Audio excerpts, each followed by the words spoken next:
आप सभी को जय मसीह की। आप सभी के लिए मैं लेकर आ गया हूं आज का वचन। और मेरे प्रियो, आज का वचन आपके जीवन में एक परिवर्तन को लेके आने जा रहा है। अंधियारे को दूर करके आपके जीवन में एक उजाले को लेके आने जा रहा है। जो यीशु मसीह है वह शांति का राजकुमार है। उसको अपने हृदय में बसाइए, आनंद आपके अंदर भरपूरी से भर जाएगी। तो आज के मन के लिए हम देखते हैं यशायाह 9वें अध्याय के उसके 2 पद में लिखा हुआ है, जो लोग अंधियारे में चल रहे थे उन्होंने बड़ा उजाला देखा, और जो लोग घोर अंधकार से भरे हुई मृत्यु के देश में रहते थे उन पर ज्योति चमकी। मेरे प्रियो, किसके ऊपर ज्योति चमकी? जो लोग घोर अंधकार से भरे हुई मृत्यु के देश में रहते थे उन पर ज्योति चमकी। क्या आप पापों में डूब चुके हैं? क्या आपका जीवन अंधियारे से भर चुका है और आपका जीवन से उजाला खत्म हो चुका है?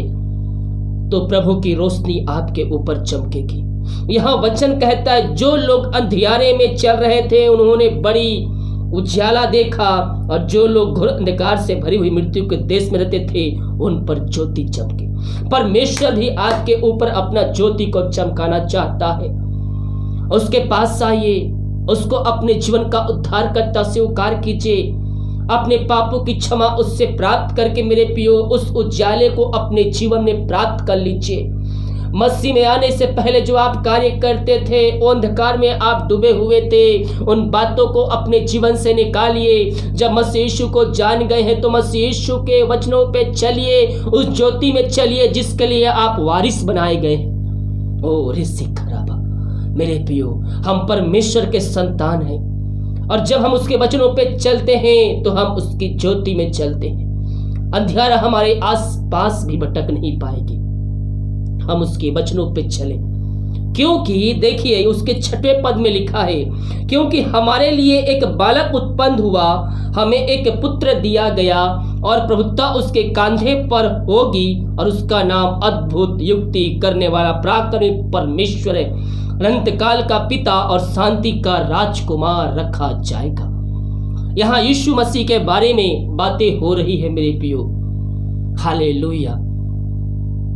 वो शांति का राजकुमार है मेरे प्रियो, और उसका नाम अद्भुत अद्भुत तरीके से रखा गया है। यहाँ वचन देखिए क्या कहता है, उसका नाम अद्भुत, युक्ति करने वाला, पराक्रमी परमेश्वर, अनंत काल का पिता और शांति का राजकुमार रखा जाएगा।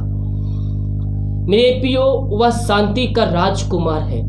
वो हमारी शांति के लिए, हमारे खुशी के लिए, हमारे आनंद के लिए उस पे ताड़ना पड़ी।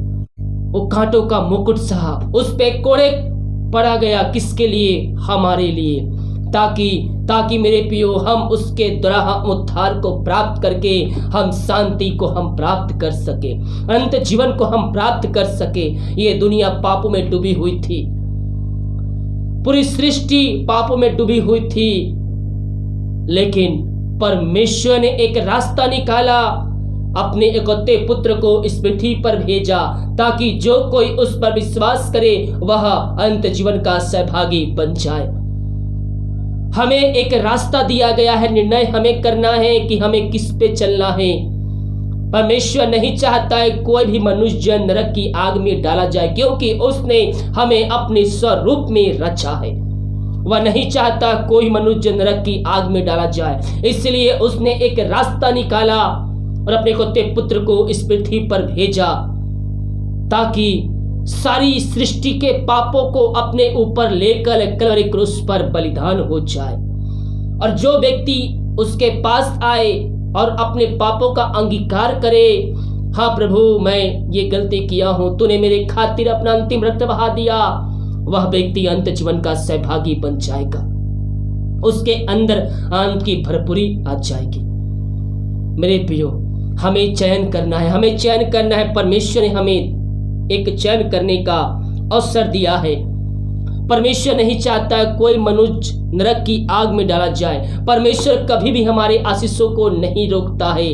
हम आशीष के लिए ही बुलाए गए हैं, लेकिन हम शैतान के चालों में फंसकर हम आशीषों से वंचित हो जाते हैं मेरे प्रियो। हालेलुया। हमें प्रभु के वचनों को पकड़े रहना है। हमारा निशाना केवल यीशु मसीह है। ना हमें अगल देखना, ना हमें बगल, केवल हमें सीधा प्रभु यीशु मसीह की तरफ अपना निशानों को लगाना है। अगर आपके अंदर किसी बात को लेकर शक आ रही है, आपके अंदर डर आ रही है, आपके अंदर भय उत्पन्न हो रही है, तो सब शैतान के द्वारा कार्य किया है, क्योंकि परमेश्वर कभी भी अपने लोगों को डराता नहीं है। उसके अंदर शक की भावना उत्पन्न नहीं करता है, वो केवल शैतान ही करता है कि ताकि आप परमेश्वर के आशीषों से वंचित हो जाए। शैतान नहीं चाहता है कोई भी मनुष्य जन स्वर्ग राज का सहभागी हो, इसलिए वह हर एक प्रयास करता है जो उसे करना चाहिए। हालेलुया। जब एक नया विश्वासी मसीह यीशु में आता है, उसको अपने जीवन का उद्धार करता, स्वीकार करता है, पापों का अंगीकार करता है, और जब मसीह के वचनों पे चलता है तो शैतान उसको चारों तरफ से घेर देता है कि वह व्यक्ति जो है वह परमेश्वर के राज में प्रवेश ना कर सके। उसके ऊपर अपना साथ तीर छोड़ देगा कि कोई ना कोई निशाना उसके ऊपर लग जाएगा। लेकिन जो व्यक्ति विश्वास में कायम होकर प्रभु के वचनों पे विश्वास के साथ रहता है और आगे बढ़ता है कि नहीं, ये समस्याएं यीशु नाम में टल जाएगी, वह व्यक्ति अंत जीवन को प्राप्त करता है मेरे प्रियो। और जो व्यक्ति सोचता है कि मसीह में आने के बाद मेरा कष्ट बढ़ गया है, उसके अंदर शक आ गया, वह क्या होता है, वह प्रभु की उपस्थिति से नीचे गिर जाता है। और जो व्यक्ति उस समस्याओं में, उन परीक्षाओं में, वो सबसे पहली परीक्षा आपके जीवन में आती है कि जब आप मसीह में आते हैं तो आपका दुख, दर्द, कष्ट पहले से अधिक बढ़ जाता है। क्यों? क्योंकि आप उस समय चुने जा रहे हैं। अगर आप उस परीक्षाओं में सफलता को प्राप्त कर लेते हैं तो परमेश्वर के राज में आपके लिए आशीष रखा गया है। वो परीक्षाएं आपके जीवन में 2 महीने, 3 महीना, साल भर प्रभु की इच्छा के अनुसार वो आपके जीवन में समस्याएं कार्य करेगी। लेकिन जब आप उससे निकलेंगे, जब आप उस भट्टी से पक कर निकलेंगे, समस्याओं से पक कर निकलेंगे, तो आप एक चुने हुए व्यक्ति बन जाएंगे। बहुत से लोग कहते हैं कि पास्टर जी, ब्रदर, जब मसीह में आया हूं तो मेरा दुख पहले से बढ़ गया, बीमारियां चारों तरफ मेरे ऊपर आ गई है, समस्याओं का पहाड़ मेरे ऊपर टूट गया है। वो व्यक्ति मसीह में कभी भी आगे नहीं बढ़ सकता, क्योंकि वह मसीह में आने के कारण वह सताव आ रहा है, लेकिन वह अपने मुंह से प्रभु की निंदा कर रहा है। बल्कि उस समय उसको प्रभु को धन्यवाद देना चाहिए कि हाँ प्रभु, मैं तेरे वचन पे आया, मैं तेरे राज्य में आया हूँ, तेरे दुख समस्याएं आई है, मैं जानता हूँ ये तेरे नाम से मेरे जीवन से जल्द दूर हो जाएगी। अगर आपने ऐसा शब्द कहा है कि मसीह में आने के बाद मेरा दुख तकलीफ बढ़ गया है, प्रार्थना करने से मेरा दुख तकलीफ बढ़ गया है, समस्याएं बढ़ गई है, तो प्रभु से माफी मांगिए कि हाँ प्रभु, मैं जाने अनजाने में ये शब्द मैं अपने मुंह से बोल दिया, मुझे माफ कर, दोबारा मैं ऐसा नहीं करूंगा। क्योंकि मेरे प्रियो, उस समय आप चुने जा रहे हैं।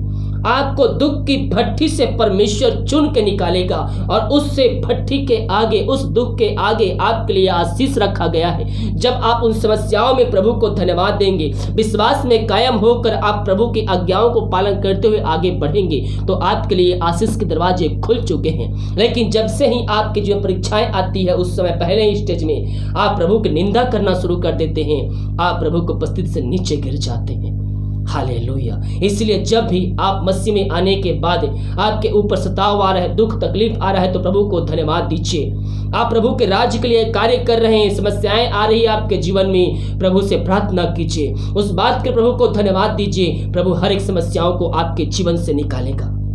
हालेलुया। वो सर्वदा, वो परमेश्वर है, वो हमारा परमेश्वर है, वो सर्वदा तक हमारे संग अगुवाई करने वाला वह परमेश्वर है। यह वचन कहता है, क्योंकि हमारे लिए एक बालक उत्पन्न हुआ, हमें एक पुत्र दिया गया है, और प्रभुता उसके कांधे पर होगी, उसका नाम अद्भुत, युक्ति करने वाला, पराक्रमी परमेश्वर, अंतकाल का पिता और शांति का राजकुमार रखा जाएगा। उसकी प्रभुता सदा बढ़ती रहेगी, उसकी प्रभुता सदा बढ़ती रहेगी, कम नहीं होगी, सदा उसका जो राज्य है वो बढ़ता ही जाएगा। उसकी प्रभुता सदा बढ़ती रहेगी और उसकी शांति का अंत ना होगा। इसलिए वह उसको दाऊद की राज गद्दी पर इस समय से लेकर सदा तक के लिए न्याय और धर्म के द्वारा स्थिर किए गए और संभाले रहेगा। सेनाओं का यहोवा के धुन के द्वारा यही हो जाएगा। हालेलुया। यहाँ वचन क्या कहता है, इसीलिए वह उनको दाऊद की राजगद्दी पर इस समय से लेकर सदा के लिए न्याय और धर्म के द्वारा स्थिर किए और संभाले रहेगा, और सेनाओं का यहोवा की धुन के द्वारा यह हो जाएगा। मेरे प्रियो, हमारे लिए इस पृथ्वी पर आया एक पुत्र यीशु मसीह। हमें विश्वास करना है कि वो हमारे लिए आया है, हमारे लिए उस पर ताड़ना पड़ी, हमारे खातिर उसके पर दुख दर्द सहा। हम आशीष को प्राप्त करेंगे मेरे प्रियो। हम अपने मुंह से हमें अंगीकार करना है यीशु मसीह के सामने। जो भी जाने अनजाने में हमसे गलतियां हुई है, वो हमें प्रभु यीशु से माफी मांगना है और प्रभु से प्रार्थना करना है, प्रभु अब से ये गलती मेरे से नहीं होगी। पवित्र आत्मा की तरह मेरी सहायता कर। मेरे प्रियो, वह शांति का राजकुमार है। देखिए क्या कहता है, ऐसा 11वें अध्याय के उसके 6 पद में लिखा है, तब भेड़िया भेड़ के बच्चे के संग रहा करेगा और चीता बकरी के बच्चे के साथ बैठा करेगा, और बछड़ा और जवान सिंह और पाला पोसा हुआ बैल तीनों इकट्ठे रहेंगे, और एक छोटा लड़का उसकी अगुवाई करेगा। यह अंत के दिनों में यह होगा मेरे प्रियो, जब प्रभु यीशु मसीह का राज्य आएगा, उसका राज्य स्थापित होगा। हालेलुया। उस समय ना कोई विधा सीखेगा, ना कोई युद्ध की विधा सीखेगा। उस समय शांति ही शांति होगा।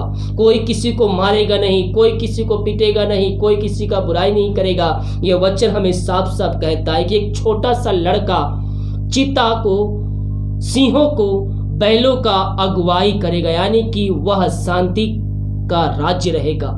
देखिए, तब भेड़िया भेड़ के बच्चे के संग रहा करेगा, और चीता जो कि बकरी के बच्चे के साथ बैठा करेगा, और बछड़ा और जवान सिंह और पाला पोसा हुआ बैल तीनों इकट्ठे रहेंगे, और एक छोटा लड़का उसकी अगुवाई करेगा। हालेलुया। यह प्रभु की शांति है मेरे प्रियो, जो अंत जीवन में हमें मिलेगा। जो व्यक्ति विश्वास में कायम होकर आगे बढ़ेगा, ये शांति को प्राप्त करेगा।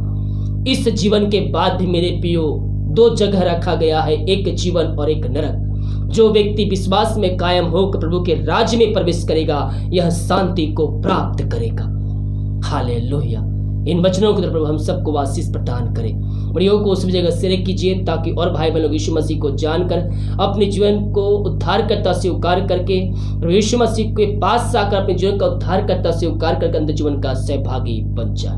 वीडियो को शेयर कीजिए जरूर, ताकि और भाई बहन लोग यीशु मसीह को जान सके।